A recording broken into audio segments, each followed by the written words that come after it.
Welcome back, everybody, to another episode of Movie Social. I'm your host, Steph, and my other host here is Rick. Today, we'll be doing another Netflix foreign films.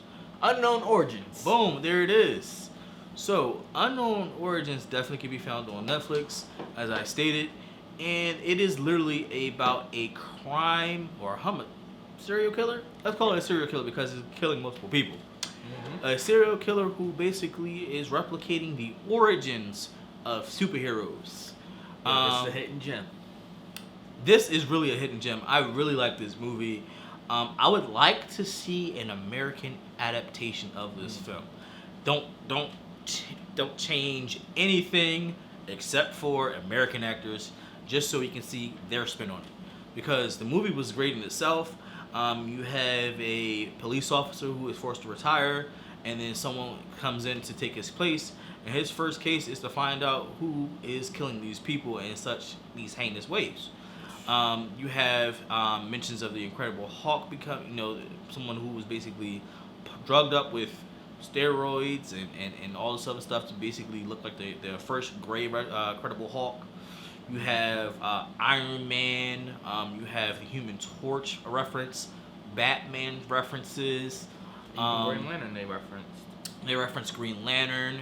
They reference the Joker and Batman, as I stated. They've referenced a couple of movies. They referenced the Fantastic Four and X-Men and stuff like that. It's really, really, really great. The funniest thing to me in this movie is the boss, the detective boss. She is into anime, anime, Cosplay. movies, and cosplay. And she's literally like being interrupted, like they're interrupting her cosplay moments. Like she come into the office with her she did have an anime cosplay. I can't remember. It was a Bulma bunny outfit that she had on for your anime lovers. She comes in dressed up as like another character. I think like Sailor Moon or something like that. So like she's really into the cosplay, which is hilarious.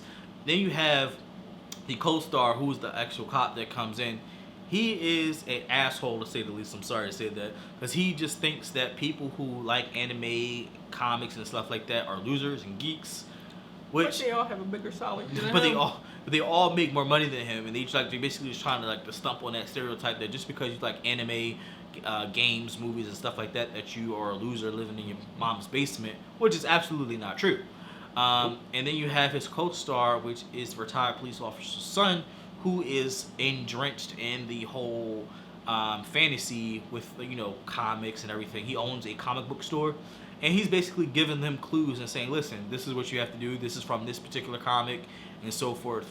And then, But hold on, before we even go from there, this man, alright, so the comic book store owner, he resembles so much of Jet Black. He does. I'm like, You definitely I have had to do a double check the first time I seen him. I'm like, is this Jet Black or not? look at this comparison for us and let us know. Yes, definitely. And honestly, if we get an American adaptation of this, Jet Black, you have to play this role. Agreed. I cannot 1000%. see anyone else playing that role but Jet Black. It will be hilarious. Yes. So as the story progresses and as they're finding clues and stuff like that, the retired police officer finds out who the actual person behind all the killings are, and it is the guy in the that does the autopsies. So it's more so like the Riddler from what was that show? Gotham. Where he is working with the police officers as the autopsy guy, and he's actually the villain.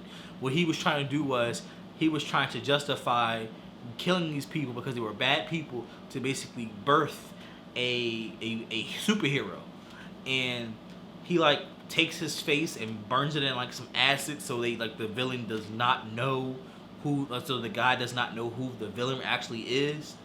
And it's just the movie is for a foreign film is absolutely great. If you enjoy comics and movies of Marvel Universe and DC Universe, you would absolutely love this movie. I would highly recommend it. And I know that I'm kind of harsh on ratings. This right here deserves a 9 out of 10 from me personally. I would have to agree. I'm going to give it a 9 out of 10. It was perfect, if you ask me, almost. Except for, I would say, maybe a little bit of the subtitle moments in the dub. Because it is dubbed, so... Yeah. that kind of threw it off a bit. But granted, if I was watching it in their native language, I probably would give it 10 out of 10. Agree. I wholeheartedly agree. And I really, really, really, really wish that they do an American version of this. And I'm not going to say, oh, just because it would be better. No, I feel like Jack Black would be amazing for this role. You can get someone with like a serious undertone to play the other cop who thinks, that comics are geeks and stuff like that. Or just, what if you do somebody like Hugh Jackman or something like that? Either Hugh or Jason Gordon-Levitt. Yeah. Actually, I can see him in it. I can definitely see him in it for sure. But especially with him recently playing in Power. So that actually would really, really, really be great. So if an American studio can pick this up, that would be great to actually watch it. Make an American version, maybe. I would definitely watch it as well. So if you enjoyed it, or just let us know how you felt about the show. Not the show, I'm doing what Ricky does. The movie. Let us know in the comments section below. And just, let's have an open discussion about it. And don't forget to subscribe and share the channel. Till next time.